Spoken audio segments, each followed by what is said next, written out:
Hello, everybody, and welcome here. Oh my gosh, just thank you once for showing up, actually, and being here with us. This is the first time for all of us. This is going to be a wild ride for us, for y'all. This is going to be brand new, and we're here for it. We're ready for it. But as a formal, welcome to the Overcharge podcast. I am your host, Rainwater, and I am joined here by some names you might know by already, maybe a little bit familiar with. J08 and Big Fan. Guys, welcome in. Well, it's definitely good to be here.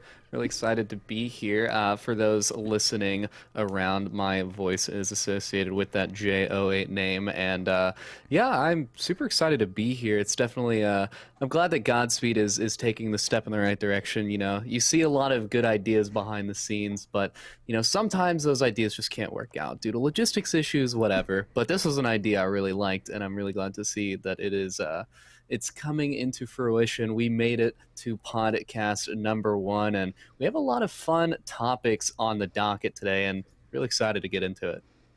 No, absolutely. And I'm also super thrilled that Big Fan here is also joining us, kind of a fellow content creator in the scene, also podcaster. So maybe he's going to be a little bit better at this than we are and can give us some input and ideas on it. But Big Fan, thank you again, too, for joining in with us. Yeah, thanks for having me, guys. I think you'd expect for me to be a lot better at this, but I'm still just completely horrible. So, shout out to you guys for having me. Shout out to Godspeed. Yeah, you love to see more content being created in the Rocket League scene, especially surrounded by the RLCS, just because I think the esport is blowing up so much. And so it's kind of fun to get on the ground level. Thanks, you guys, for having me. Yeah, this is going to be fun. Let's get into it. No, it's honestly this idea I know has been kind of tampered around a little bit with Wolfie and Neko, and it kind of finally got put into fruition at I believe like 5:30 in the morning when we were watching Godspeed play, and we were just like, we need to start this podcast. Like this needs to happen, and it finally broke the doors through. We're here. We're happy to be here. And we're going to kind of talk a little bit about what overcharge is. That way, y'all have a little bit of background information about it, and y'all will get to know what's going to be the future for this podcast and why we're here. So, a little bit of info just on that. Like APAC as a region, it's a growing region, and we're kind of here to talk about that. And we're here to kind of give it a voice, put some faces to some names, and have that region grow and blossom as it should and deserve to be. So, with that, even with that, there's major regions that have been growing that used to be minor, and we're hoping this is going to be the future for APAC as a whole, and it's not going to be looked at as a minor region. And we're going to be here to push that news forward of this region that will be growing from this point on and forward. Who knows? Maybe we can have ourselves overcharge, be accredited for getting us over in APAC a few more regional spots because two is almost criminal, let alone one for the splits. So we'll get there. We'll get there. It's we're still pretty new around here, the new kids on the block, but I we should start seeing some growth in the future. I mean, we already have. We'll get into the specifics, but you got the roster moves, the region transfers, all through APAC. I mean, it is clearly a growing region. I think it is undeniable that APAC is on the right track to grow. I'm really looking forward to it. But a little bit more here. So.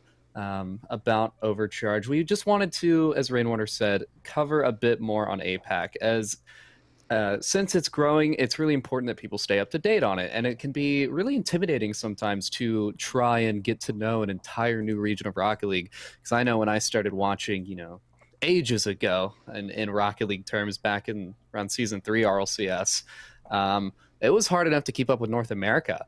And then, you have Europe to keep up with, and then OCE just getting into the scene. And it can be really intimidating to try and get to know some of those other regions. So hopefully we're able to bring some light and make that learning experience a little bit easier. And, a little bit of background about Godspeed is we've been in APAC for a while. We had our first APAC team in the 2021-2022 split And we had some pretty good results. We ended up, our best result was top 3 in the region as a finish. So pretty well. We just recently got our new team for this season that they have been, they've been stepping up, doing absolutely fantastic. Love to see that they are doing well. So we figured that everyone else behind the scenes at Godspeed, the players can make a name for themselves, but we're going to help make a name for APAC here to cover not only Godspeed, because, we could be a little bit biased here. We are Godspeed after all, but favoritism. but we can make sure that we're covering everything else here. No, absolutely. And Overcharge, the whole kind of mindset around it, this is going to be made by RLCS fans for RLCS fans going forward. Even if you don't know what RLCS is, we're going to talk about that too, kind of going down the line, and we're going to highlight some of those people, those players, and big fan. Like, I'd love to hear kind of your point on that with APAC and kind of the people that make the region and are here to build the region. Yeah, definitely. So, I mean, I think what's kind of special about this Overcharge podcast is we're going to be able to kind of bring on some people that, you might not have heard of yet, or players that you haven't heard of, guests like, coaches, casters, different people in the scene. So, yeah, hopefully we can get some insight from them, learn, how they got to where they were, some things that they're doing to improve, and kind of what their outlook is for APAC and I guess the RLCS in general. So hopefully we can get some good thoughts from them, and I think we're seeing a good progression from APAC going from, I think last season it was kind of called like, more of a minor region, and now you're hearing the term emerging region, and I think next season it'll just be called, a full-on region. I think, you're starting to see a lot more growth, a lot more talent. So hopefully we get to see, some good like interviews and good insights from a lot of the players and people in the scene. Yeah, and kind of going in with that, some of that growth and that talent, if no one really knows what Rocket League is, I'm just going to break down a really simple example of it. In the pro scene, it's basically 3v3 soccer playing with cars. That's as basic and ground simple as it gets. Typically, we're in a best of 5, best of 7 series, and with that exemplary talent, these players are the top 0.001% that are performing at their peak, and a variety of age going in with that. This game, it is newer. When you kind of think of pro esports and kind of what started out and what's really, really high on top of the game right now, Fortnite, Dota, League of Legends, those are all really big esport games, names, and really have growth exponentially. Rocket League, it only was created about 7 years ago now. So it's still growing, it's still emerging, it's still developing. They're still coming out with new ideas, new maps, new game modes. And the talent has just grown alongside with it. Big Fan's cat is in the way. Yep. Shout out to my cat. And it's really just, it's incredible if you've kind of followed what I would say the Cinderella story of Rocket League and watch it grow along with the skill set and the level. If you watched professional Rocket League players 7 years ago, you would think it's a plat diamond, maybe a low champ game. But now it's unfathomable what some of these players can do under pressure and conditions, playing against other teams from all over the world, frankly.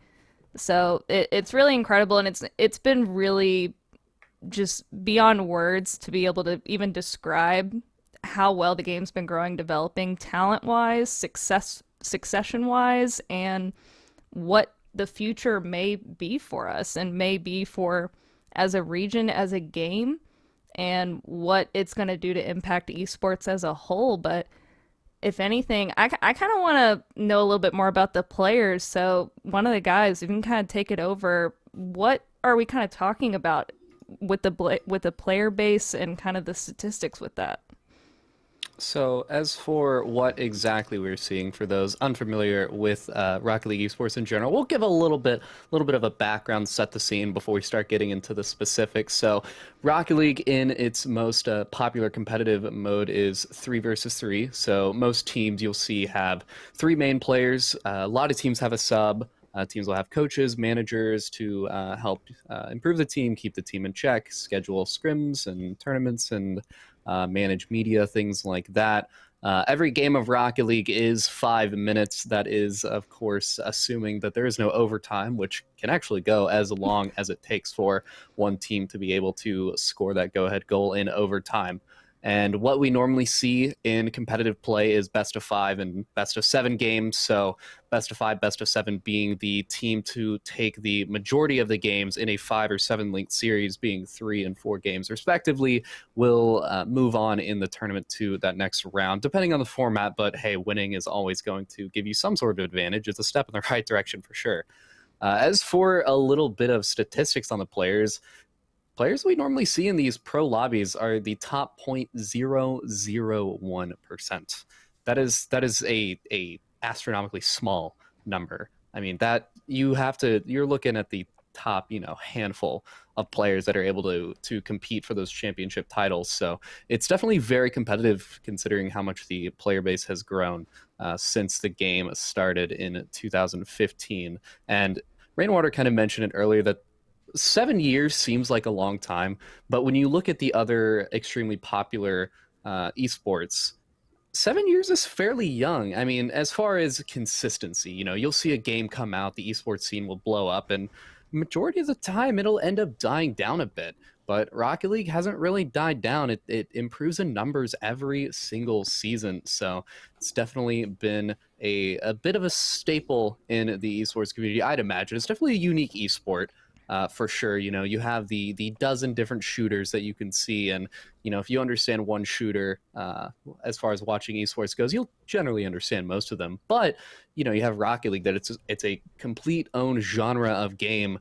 I mean, I feel like what a lot of people don't remember is that Rocket League was in the Tokyo Olympics. That is something that did happen. Rocket League and Street Fighter. I It's didn't something that know doesn't that. really, yeah, it doesn't really get talked about a lot. But Rocket League was, along with Street Fighter, What? the first esport in the Olympics. So it's Let's go. definitely a known esport. It's definitely something growing. I didn't know that, and I feel a little ashamed to not have known that. But hey, that's what we're here for, to learn. And me, as a human being, learns things every single day, no matter how old I am. And kind of going in with that, what's kind of the age range that you typically see some of these players with? So normally what we see as far as age goes regarding the players, it varies a lot. And as it makes me feel old, and I'm really not that old. It makes me So feel so old. so player range is around 15 on the lower side to 28, and I believe, if I'm not mistaken, the cutoff for age to play in RLCS is 14. And 15. is it 15? It's 15, yeah. Okay, so you'll have players that are below the age of 15 that they're good enough to be there. They're just waiting to meet that age threshold to play in. I mean, you'll see players at the ages of like 12 or 13 already get their names out there in the scene because of how they are. And the second they turn Hmm. 15, they get an offer from a tier one esports organization, which I couldn't imagine what that must be like at 15, like right as you turn 15 years old in life. I mean, you're so young and you already have that major life-changing offer that can like really help you in the long run. It's crazy what esports are allowing the modern generation to really be able to do. Yeah, and I mean, big fan. Like, what as far as some of the regions and kind of the formatting of tournaments, how does that kind of play into with RLCS and how it runs throughout the year? Yeah, so regions is basically how the um, all these teams are kind of split up for the majority of the year. So you'll have teams from North America just playing North America teams, APAC, so Asia Pacific. Those teams will just be playing teams from just their region for the majority of the year, except for there are 4 tournaments throughout the year where there'll be an international tournament. And those basically are going to grab the best teams from every region together. And there'll be, like I said, there's going to be 4 tournaments. There's going to be the fall, there's going to be the winter, the spring, and then at the very end, to decide kind of who the best in the world is, there'll be the World Championship. So, yeah, and in those tournaments, they're basically just grabbing the top 16 teams around the world. Um, right now, kind of each region has a different number of teams that are allowed to go. That number seems to kind of change every single year. So like North America and Europe for the fall major will have 5 teams each, whereas a team like OCE is or Oceania is going to get 2, and I'm sure there's a better link out there that can kind of give some numbers on like all like the number of teams that are going to go to each major. But that's kind of how things are split up. And yeah, I mean, it's pretty enjoyable. I think the just when you're facing teams from your regional, I think the competition level is at a pretty, I think every region is pretty much at a higher level. But I think when you get to that international tournaments, the majors, I think that's where it's the highest level. So that'll be definitely the tournaments to watch, and one of them is actually coming up here in the next month or so.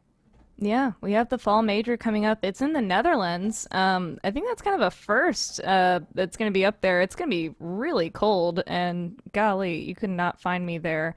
But kind of, I'm just going to finish off kind of what you were saying with a lot of the regions. We have your main ones, NA, Europe, and then Rocket League has added additional regions within the last year or two. We also have South America. We have Middle East, North Africa, which we call MENA. APAC, which used to be last season APAC North and South. It's now just combined as one. Oceania, and then we have Sub-Saharan South Africa. So these are regions that some are new, some have been around since the beginning, some have grown, some have combined, and some have split away. It's honestly really interesting, and it's really cool that it's constantly growing as a game, and I'm not going to be surprised if a couple years from now we're going to have a lot more on there, or some of these are going to divvy out, even maybe split off to smaller ones, because right now NA and EU, major powerhouses. You could easily split NA to East and West, and it would still qualify and still be fine. And with these teams, players may be designated or known for being in one region, but that does not stop them or limit them from moving regions. So easily, if one player is playing for Europe one season, they can swap right over to Oceania and North America if they wanted to.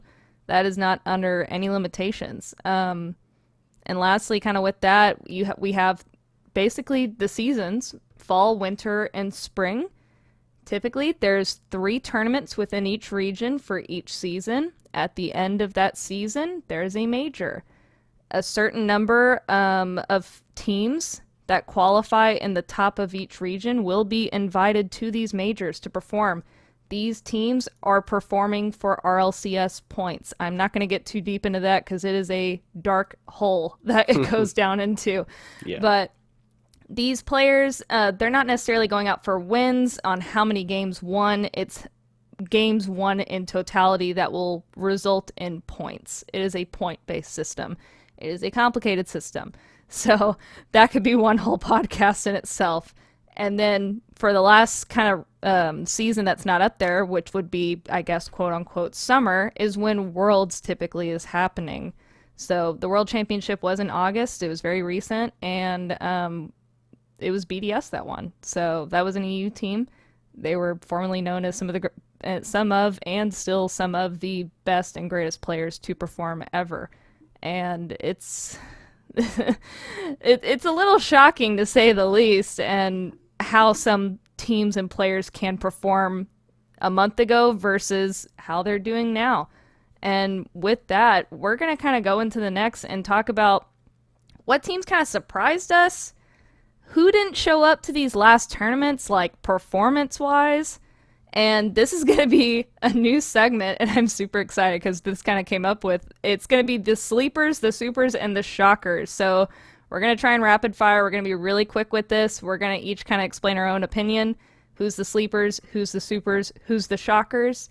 And we're going to talk about this with, mainly APAC, but we are going to discuss this with NA and EU as well. So, Jay, would you like to start off with who is your sleeper, your super, and your shocker for APAC and possibly another region? I think, it would be very easy for to say James Cheese is a super team. Sure.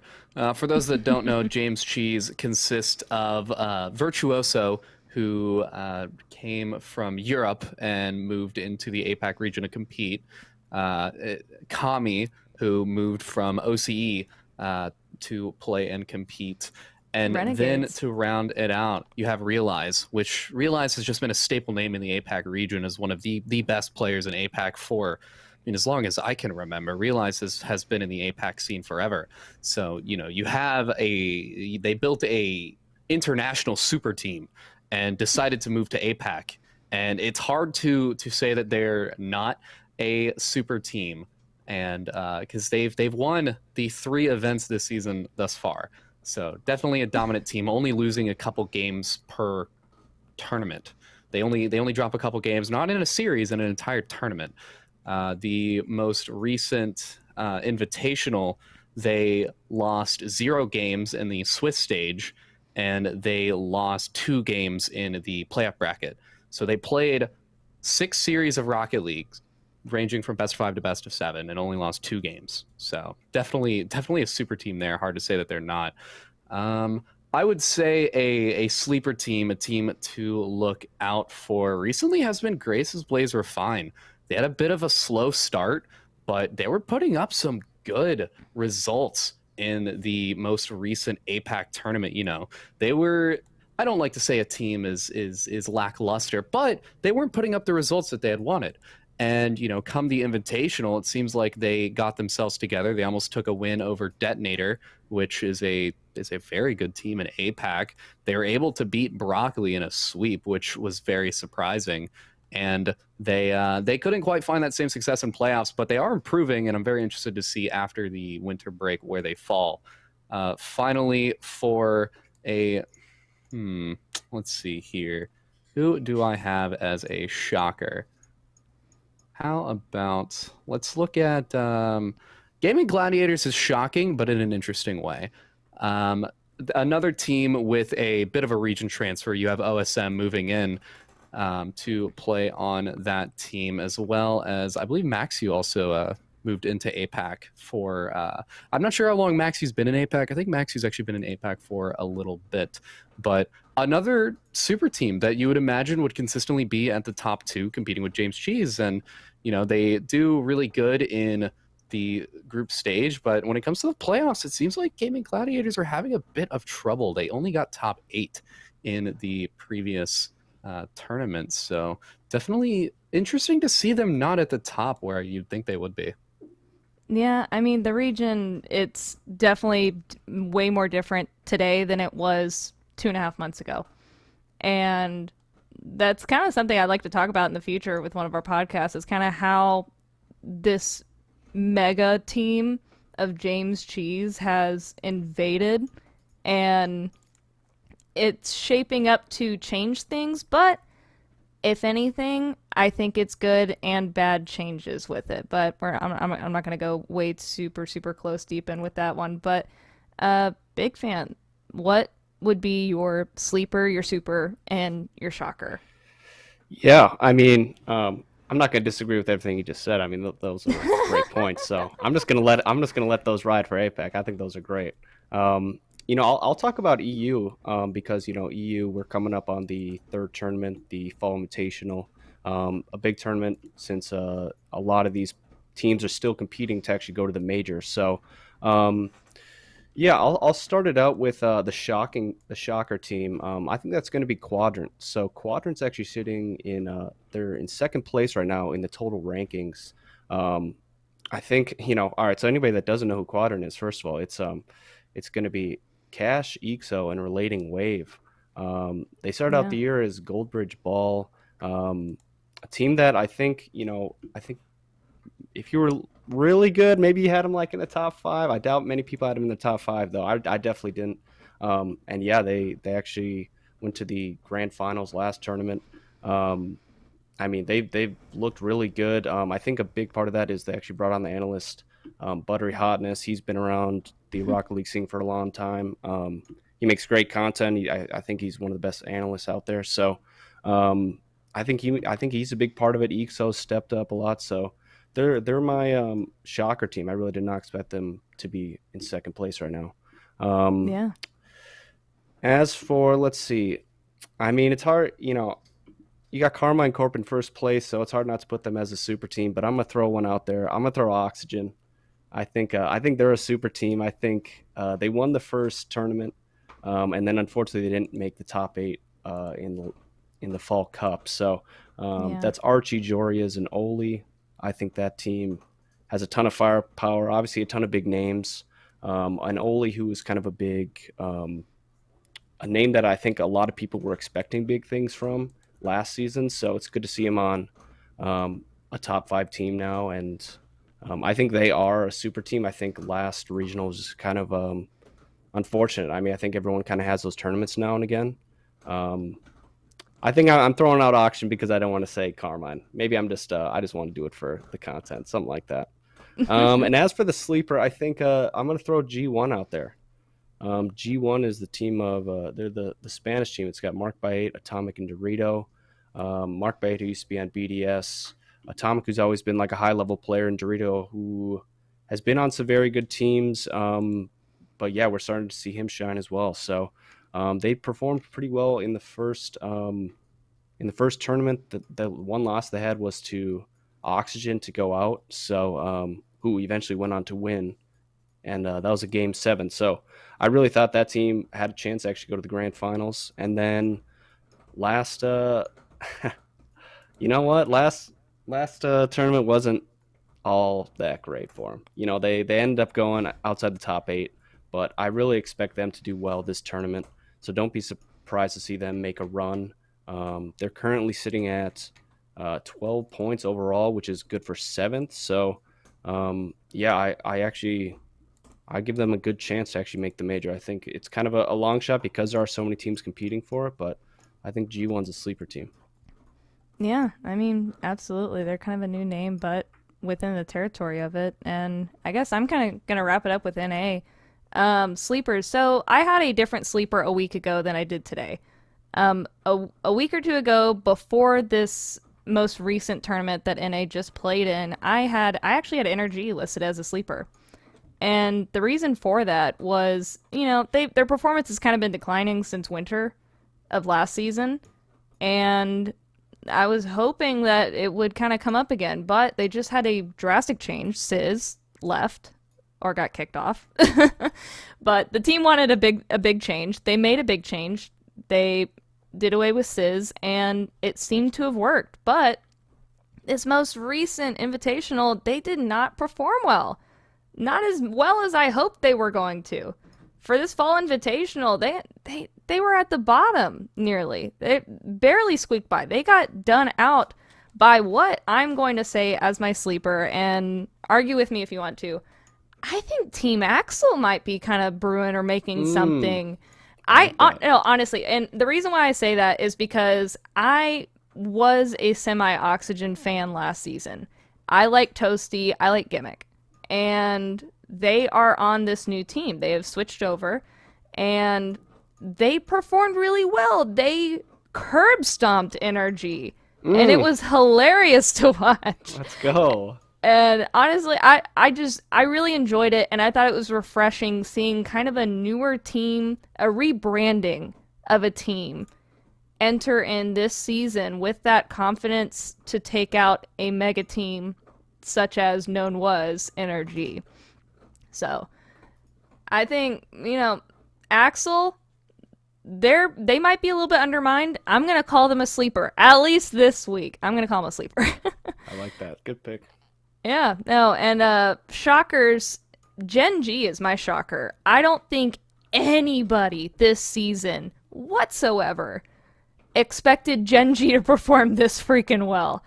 I've been blown away by their performance. Not gonna lie, I've been throwing Appjack under the bus a little bit before he became with Gen G. I kind of thought he was falling off the wagon. Like, I was like, man, Dignitas, like, I love Dignitas. I feel like Appjack's just not performing the way he should be, but maybe it was just the environment and the region. He's now in North America. He's with this new team, and God, I wish I could say some other words. They have just been doing exceptionally. And it's a good shock. It's a good shocker this week, at least. That's what I'm going to say. In the most positive manner. I mean, enough to where Rizzo had to make an apology video on Twitter about it. About about what he said about Genji not performing well, or to the abilities that he thought they could perform at. So good on you, Genji. I'm excited for this next major and how well, and I hope they perform against some of these other teams.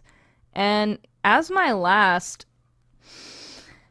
I'm gonna say as my super, and the only reason I'm gonna say it is because they've been consistent, and that is FaZe. FaZe Clan has been sitting at either first or second place nearly for 2 seasons now. I mean, and they just took my favorite green wall, Mr. Mist, Mr. Nick Costello, on their team and added that defensive player that they needed. They had too many shooters on that team. AJ is a great player, and I like him being on Optic, but it's kind of like one of those things, too many chefs in the kitchen. They needed that defensive player. Mist was the perfect pick. First killer is very consistent. Sypical, incredible.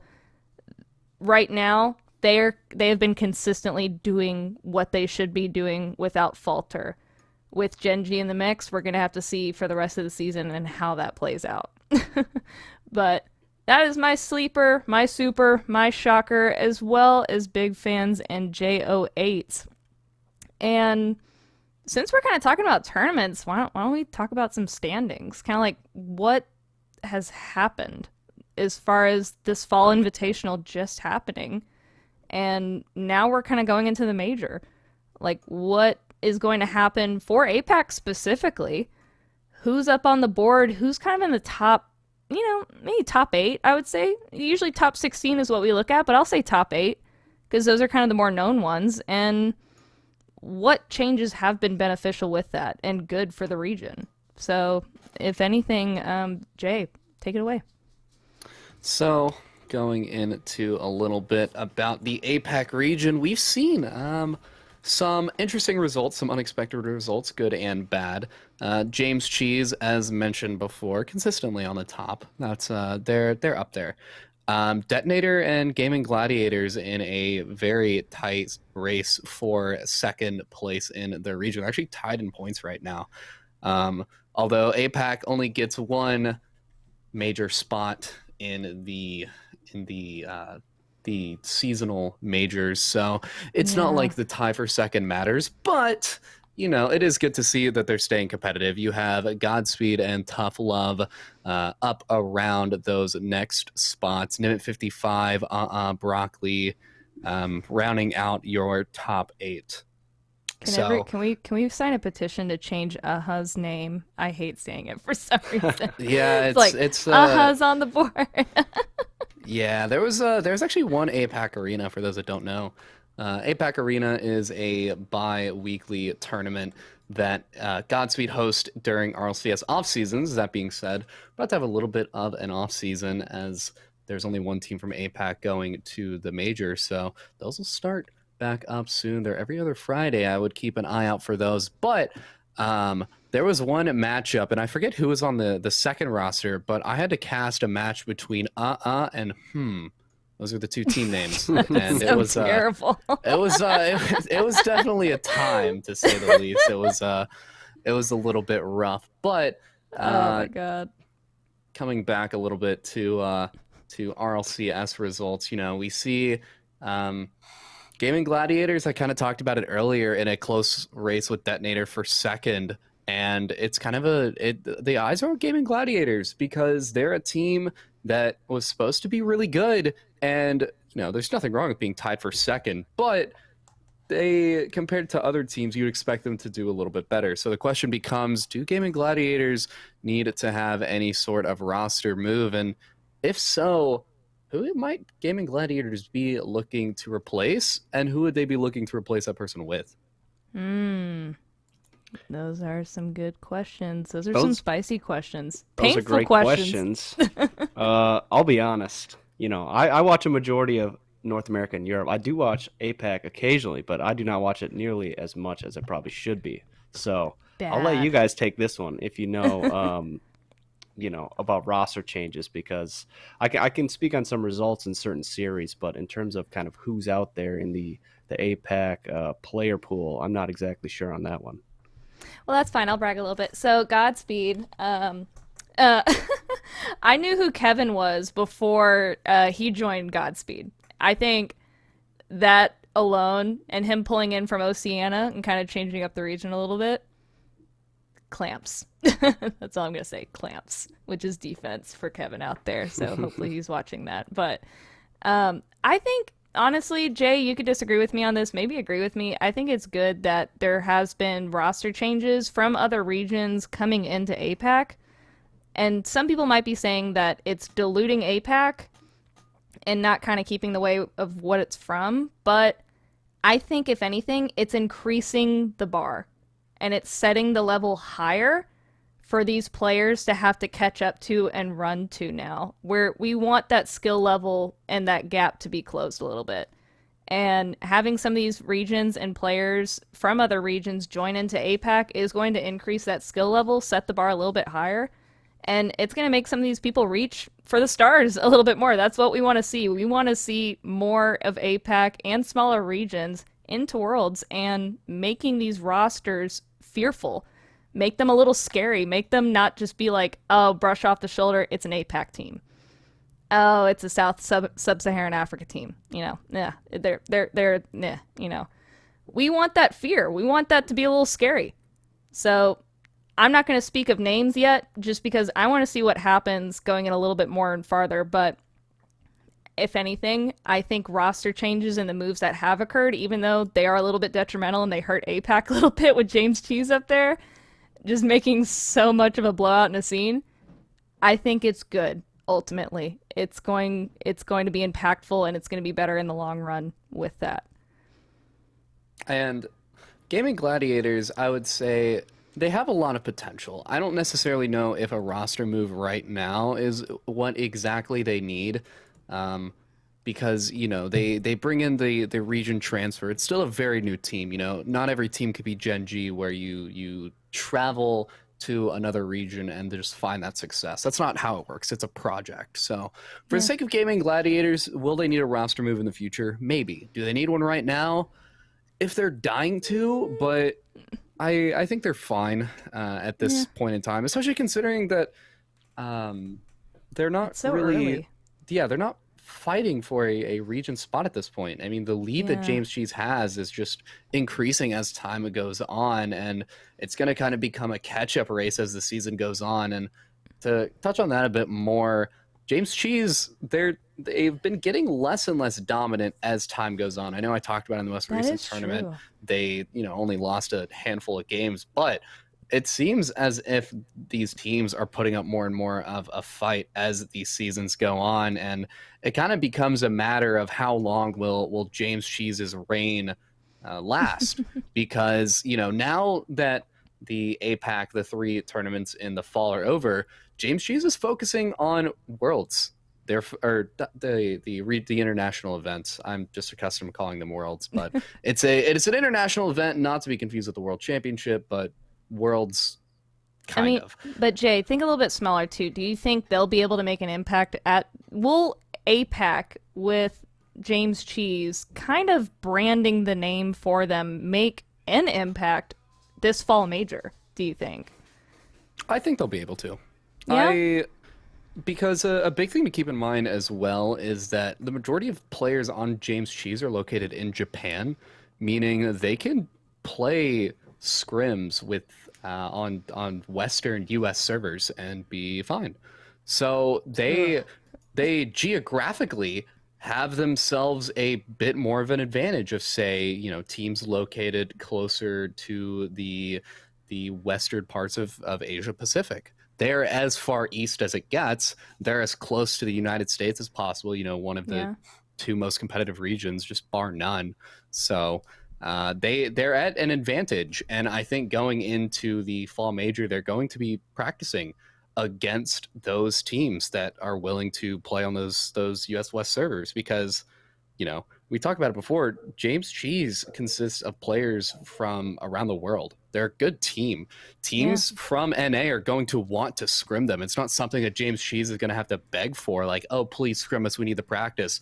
They're a good team that if you're in North America, you will absolutely take that opportunity to scrim them, because it's this team of dark horses that essentially went off the radar from their own regions for a few months, and now they're about to show up at the international event. Like, these teams from North America and from Europe, they want the experience that they can get against these teams that have gone off the radar, because you don't know what to expect out of them. You don't know exactly what they've been doing. You can watch their games, but you're not really going to learn that play style until you find yourself playing against it.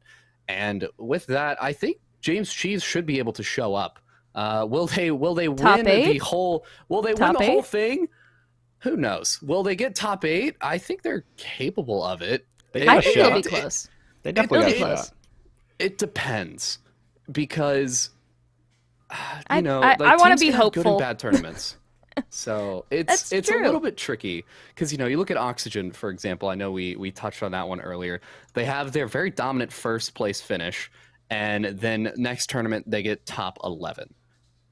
Does that mean Oxygen's a bad team? No. They just had an off tournament. You don't know which teams are going to be able to show up at these tournaments. I know, at least for the sake of the World Finals, no one expected BDS to just show up and win the whole thing. Even during the tournament, people were just, like, they were batting an eye towards BDS, and they were looking towards other teams to win. You had Moist, you had G2, you had Furia, other teams that people were watching, keeping in the back of their minds, and BDS just came out of nowhere, won the entire thing. So. Well, they had some of the best players. I think James Cheese, if things go right for them, they could absolutely get top 8. And I think, nonetheless, they should be able to pick up a series win, minimum. I think that's as close to a guarantee as we can get. And I think it would be shocking and very impactful if they got APAC up there on the board and if they get a top 6. That's going to be stupid. People are going to be like, what? Like, when did this start happening? This is such a new change. And kind of being at the top and leading APAC, we're kind of left in the dust with some of these other teams that used to run APAC. And we're going to talk about ourselves again. Godspeed. What do they need to do to kind of break that ceiling and get into the top 4?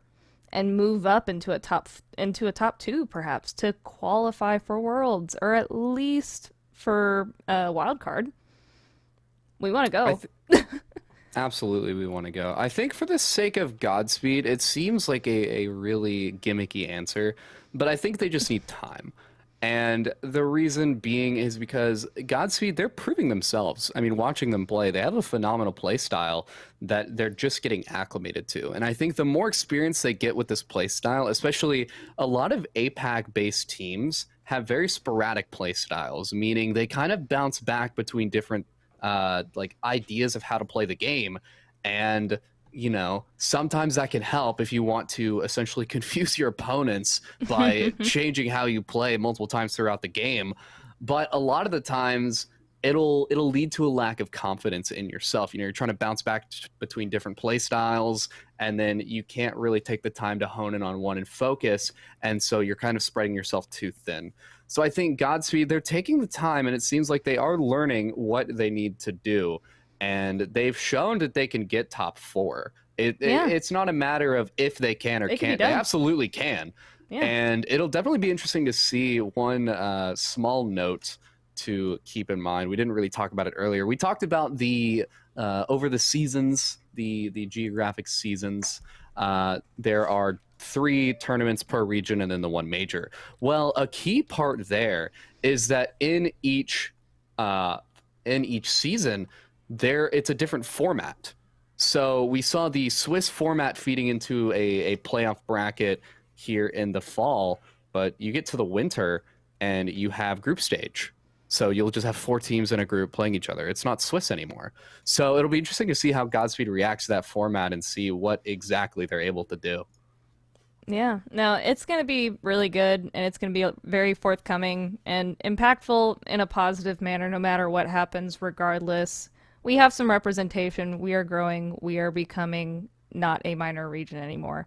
And one of the faces of this, what I'm going to say used to be minor, I think we're growing and I think we're excelling. And that is our guest host that we have on, or not guest host, our guest caster, I guess. He's not casting right now, but he's going to join us on the show. And you may have heard him. You may have seen him. It's Mr. Jex. How you doing, man? Welcome in. Thank you for being here. It's great to be here. A little correction, Gex. With It a is hard G. Oh! Hard G, there you go. I was no. saying It's always Gex, the and they Americans. said We it were saying was it. Jex. Always the Americans. We're blaming that one. We're gonna blame Wolfie for that one. How about that? Yeah, I like that. Pretty sure I Wolfie literally sometimes said likes Gex. Jax. Literally said Gex, and everybody was like, no, it's Jex, it's Jex. And we literally put that in the comments, like, we misspelled your name on purpose so we would say it wrong. There's so many discords for the players and everything. It's an ongoing joke that I have a JEX as my name on like all of the player discords. It's a thing, man. It's a thing. All right, Gex, the owner of One Esports, and God, we kind of want to talk about you a little bit, kind of pick your brain, if anything. We're here as a caster representing APAC right now. Kind of give us a little backstory. What got you into that? How did you frontline yourself into this position, into the chair you're sitting in right now? It wasn't something I ever intended to be doing, really. I gotta say, I think there's a lot of people who have gotten into casting because that's kind of their dream job. They've seen the other people doing it and got in there. I've been a little bit lucky with a few things dropping my way. Look, my health's really bad in real life. I was looking for something to just kind of keep my time, make me feel useful and everything. So I started getting into the design part of esports. I actually worked under Findable Carpet. You'd probably remember if you're going back a few seasons of RLCS, the other voice behind the This Is Rocket League clip. Yeah, he was great working on his tournament there as well. And the Tasty Tea from 1&E heard about me, picked me up as a designer, and one day he was like, "Look, you and your friend, I brought a guy with me.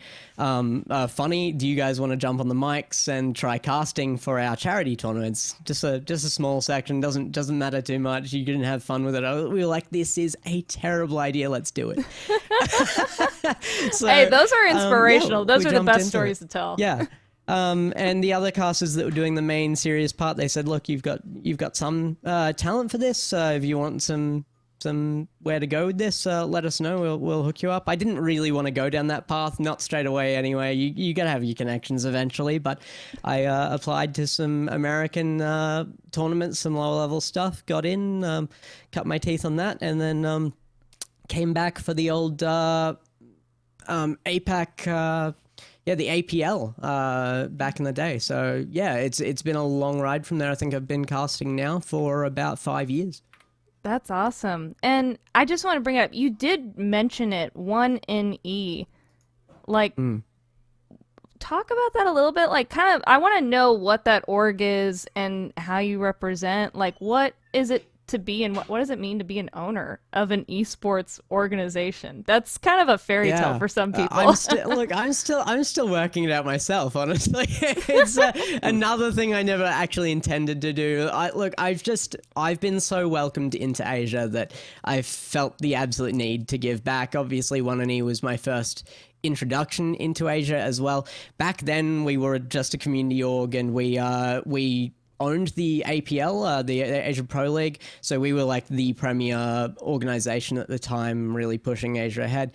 At the time that I joined, we were kind of in this transition where APL was splitting off from us, becoming its own entity. Nishant Chahar Nish, a lot of people know him as the now region head for RLCS for APAC. He was the main head for that. They split away, and 1&E kind of became this team org, this juggernaut in APAC. They had the 1&E Glory Stone team that was the most successful team in Asia for years and years and years. The first ever Asian team to go overseas, competed in DreamHack Montreal. yeah, it was amazing to see this kind of reign of 1&E for a long time. Misty was part of that team as well. Yeah. So it was a long road with him, with us. But yeah, it's been a really big journey for that. I now, having taken this on, the old owner, there's just been things in his life. He's had to take a step back, and he went, look, you're in a position to really do something with this to benefit Asia. We've always been about, the community. So I've been putting the money in myself. I've been putting the work in myself. I do like 99% of the stuff there. I do have a great team backing me, but there's only so much they can do. It's all volunteer at the moment. That's We're back to being that community organizing tournaments and stuff like that. And being an RLCS caster, I can't own the teams anymore, so that's been something we've had to get away from. But yeah, it's still, I see a long journey ahead of us. We've still got more plans. Yeah.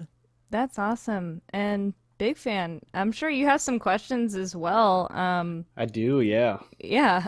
Yeah, I'll get into them. Yeah, so I mean, I'm assuming that you play Rocket League yourself like quite a bit. I mean, Yes. or are you like more, I guess, now that you're It was kind up of till 6 a.m. Is that right? Yeah.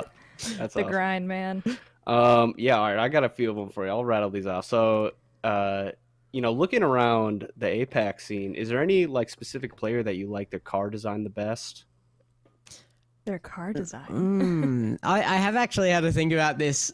Like my initial answer would be Maxiu or maybe even Kevin. Both have had some pretty awesome car designs, but I've got to take it away from at least Kevin because I know that he's brought a battle bus on, and nobody who's brought a battle bus on the field can hold that trophy. No, nobody The has the Mac box, it's cojones not to bring a allowed. battle It's bus not allowed. on except Kevin. Let's go. Yeah.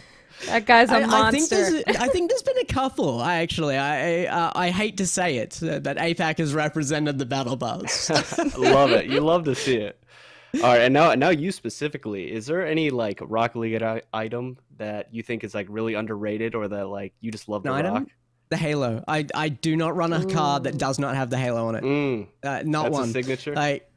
Yeah, that's a Gex guarantee, I guess. I love it. Yeah, I got Gex multiple guarantee. colors going. Need to get that in Yeah, writing. but whatever it is, it's gonna have a Halo on it. I agree. No toppers for the most part. The Halo is the exception. Yeah, love it. I agree with that. I'll let that slide. I'll let it slide. Wait, is it painted though? You got painted or you just running with the I got painted. uncommon? I'm running the black one most of the time. I got an aqua on there. I got like the Gex theme colors happening on a few of the cars. Yeah. Nice. Just imagine a battle bus with a black halo on it. Just Oh, think don't. about No, it. you're trying to convince me of the battle bus. It's not going to happen. I'm trying It's to not work gonna it in a little bit. It could be done. It could be done. Just wait.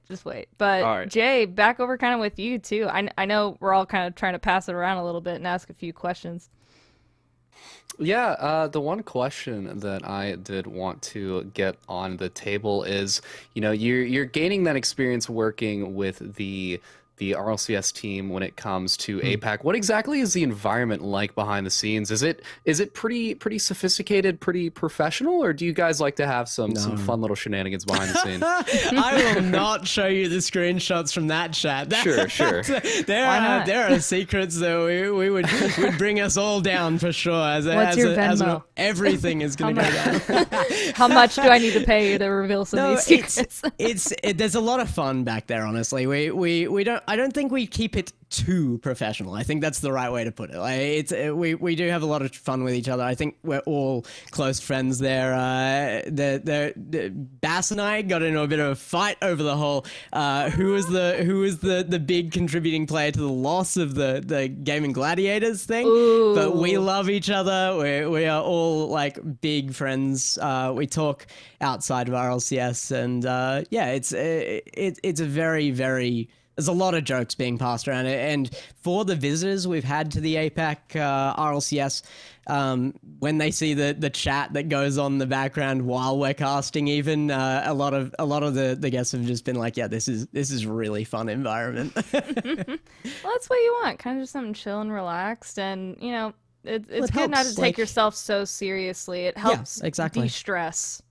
And it helps keep the stream fun as well. Like nobody wants to just be watching stats be chucked out. That let's be honest, if you're into Rocket League enough to be watching RLCS, you're not there for the obvious statements. You're there for the fun. You're there for the entertainment factor, and I think it does keep that high. Absolutely, and you certainly add to it. Oh, thank you. I try. Jay, I'm hoping the mustache is bringing a little bit of the amusement factor as well. I hate this thing. I like it, We man. need more of it. Maybe I'll keep it for a while longer. Hey, no shave November. I'll tell my wife that it's your fault. There you go. No shave November. Yeah, that's what it's for. It's doing it for the charity. Exactly. And Jay, do you have anything else to kind of end out with that, or? That was a deep question, man. That was a good question, though. I think the one question, and you know, you don't have to be biased here, but you know, just keep in mind we are on the Godspeed channel. Who are your teams to look out for going into the winter split for APAC?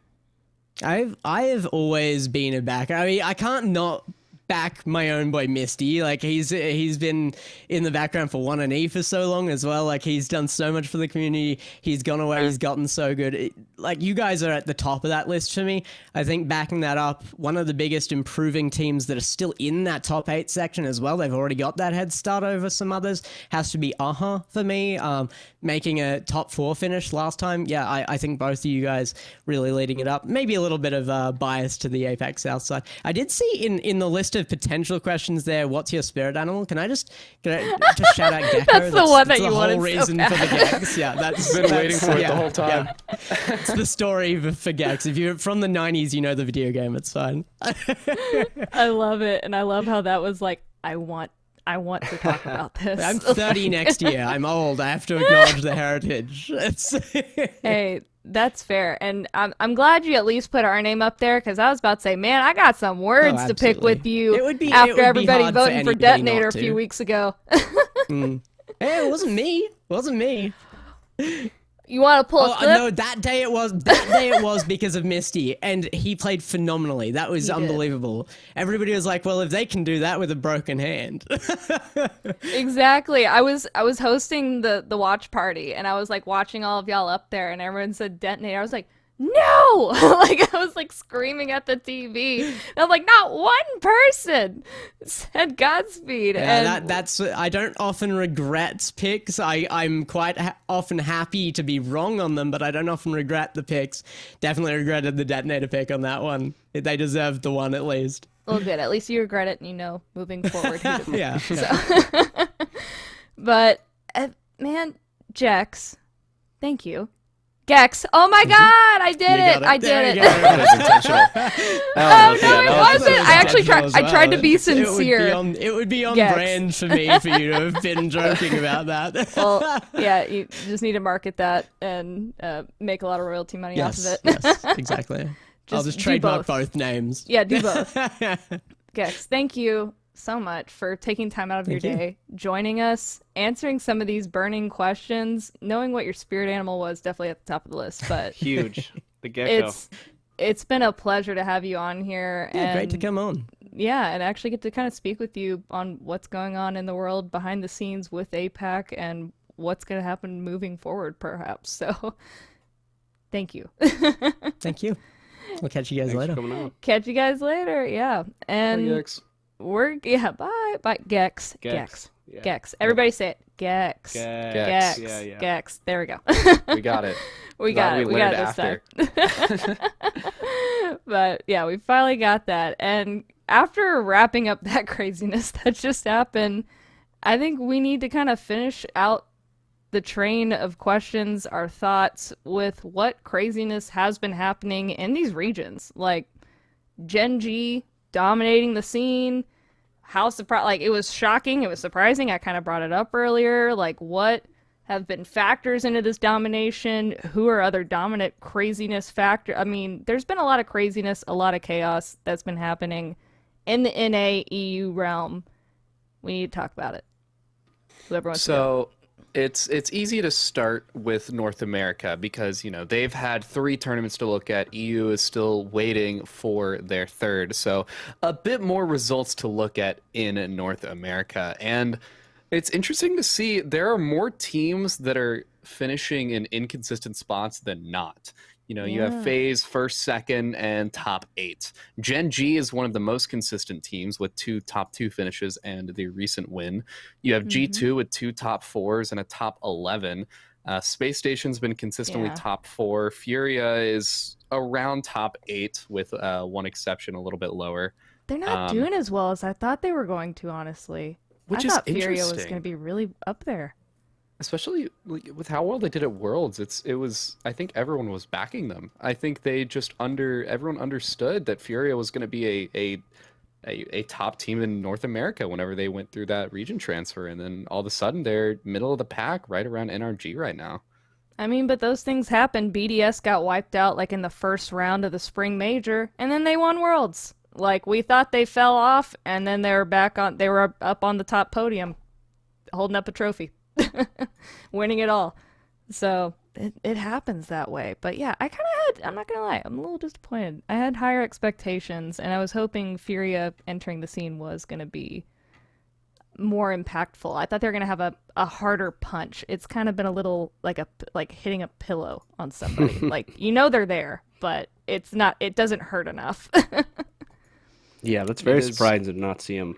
Um, I mean, they're not making it to the major. We already know the NA team, so yeah, that's very surprising. Yeah, I mean, we kind of got NA up there.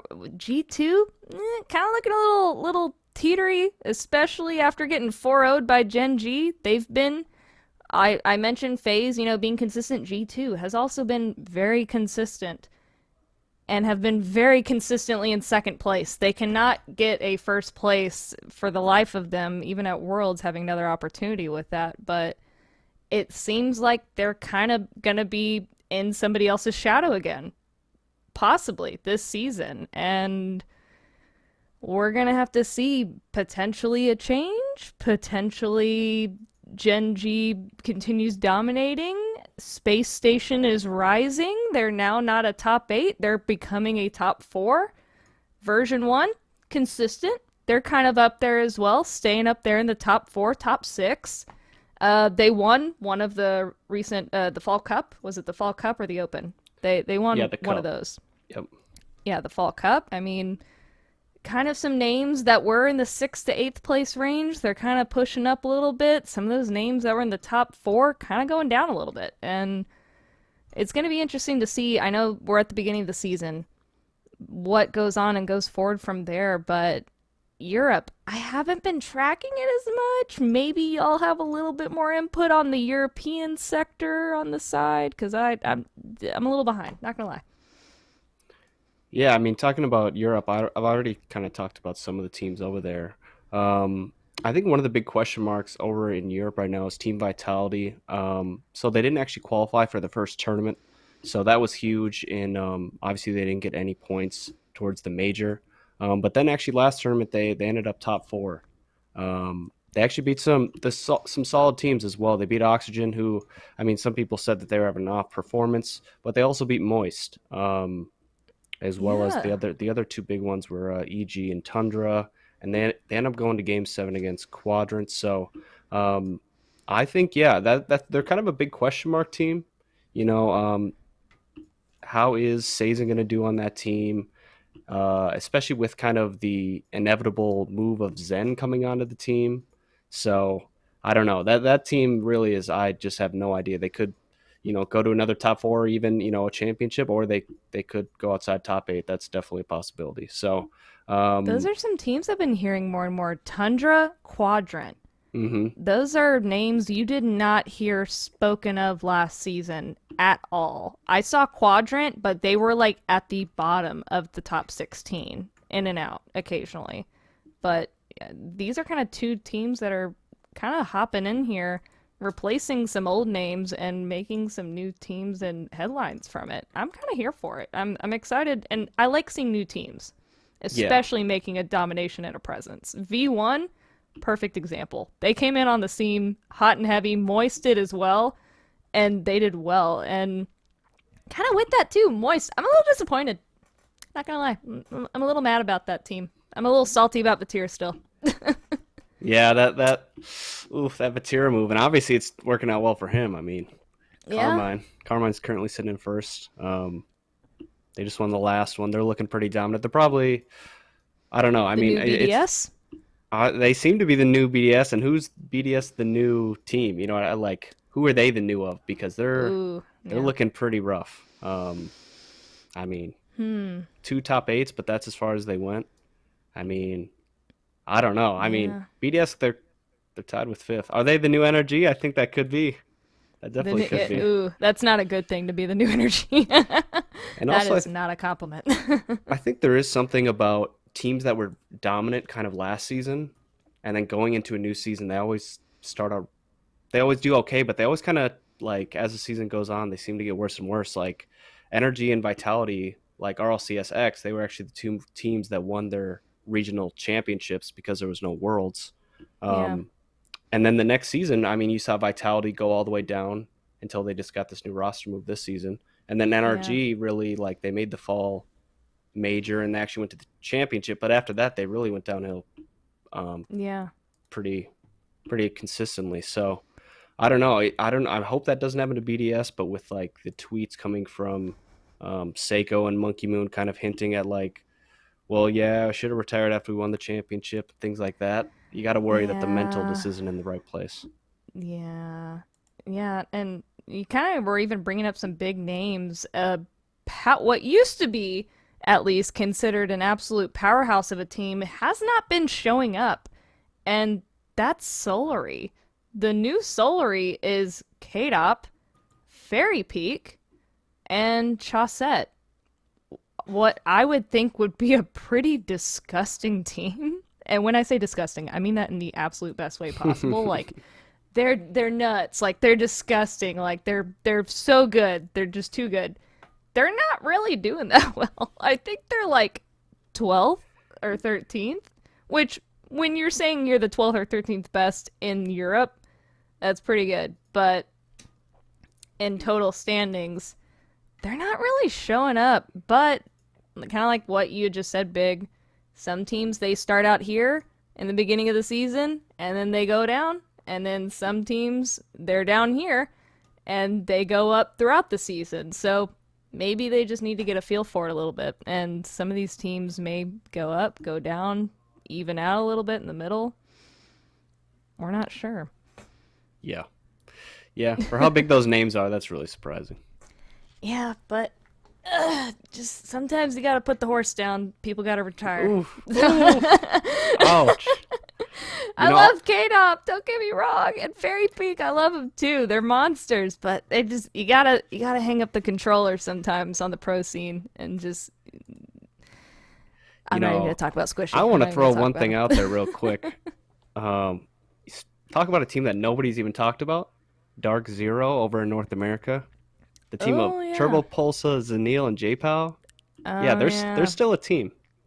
People completely forgot about them because, they haven't qualified for a single tournament. No, I remember when Roster Mania was happening and Turbo kind of had that meme of a video that he was going to be leaving what was his team last season and becoming a free agent and joined this team. And it kind of seemed like a last resort move almost, because I was kind of like, after, it'd been a month, teams were forming, names of teams were being already put up. It's like, is Turbo Pulsa gonna compete again? And then that happened, and I was kind of confused about it, and I was like, I don't know if that was meant to happen or if that was kind of like plan D for him, and Yeah, it was because he didn't get picked up by anybody. right. That man's got more world championship wins than anybody else in history. He doesn't need to compete anymore. He can Right. retire. Exactly. I don't know. We'll see. We'll see if he does or what he does. He could be. He's thrown out that he could move back to Europe, but who knows? Who knows what happens? Yeah, well, everyone kind of knows, based on some of the moves, NA has kind of been where a lot of the money's been, and people have been following that, whether they win or not. And that's their prerogative, and I like Turbopostal. I hope he makes some moves and they make a little bit more of an impact in NA. I won't keep my hopes up on that, but that was a very good point, Big. Yeah, I totally forgot about them. Yeah. I totally forgot about. Isn't Turbo? Is he a 4 or a 5-time world champion? 4. 4? Okay. Yeah, I know. I know. And also in 2 different regions. So, in NA and EU. But wrapping up with that, like a legend, as Turbo Pulsa is, J08, big fan. Thank you so much for joining me and for making this happen and picking your brain, giving some thoughts, and it's been a good time. I've enjoyed it. Yeah, it's been really fun. Thanks for having me on. Yeah, Really and good time having a nice little chat about Rocket League. I can talk all night about this, and I know nobody wants to hear my voice for more than like an hour and a half at most, so with that, our producer's been listening to our voices for almost an hour and a half, and I want to give a shout out to him too. Mr. Storm Warrior has put a lot of time, effort, blood, sweat, and tears into building this podcast alongside with Wolfie and Neko, our owners of Godspeed Esports. And Storm, my brother, I'm Rain. You're Storm. We're from Mother Nature, man. We're all under the same cloud. Thank you so much for making this happen. And thank you, everyone, viewers, watchers on Twitch, for tuning in, for listening to us, and for listening on Spotify as well. We appreciate it, and we're gonna make this a routine deal. This is going to be Monday night, 7 p.m. Eastern Time, 6 p.m. Central, 4 p.m. Pacific. Yeah, that's right. 4 p.m. Nice. Pacific. And I'm getting better at it. And we are going to be uploading it on Spotify here soon, so keep a lookout for that. If you don't want to look on Twitch, if you want to listen to us in the car, on the way to work, at work, we don't care. We just like you to hop in and listen to us chat every once in a while. Please do, and keep an eye out for that. But my name is Rainwater, and this was episode number 1 of Overwatch, or Overcharge, not Overwatch. I'm sorry, I'm looking at news now. Overcharge, and we're gonna say sayonara. See you later. Till next time. Say goodbye, guys. Later. Bye. See you guys.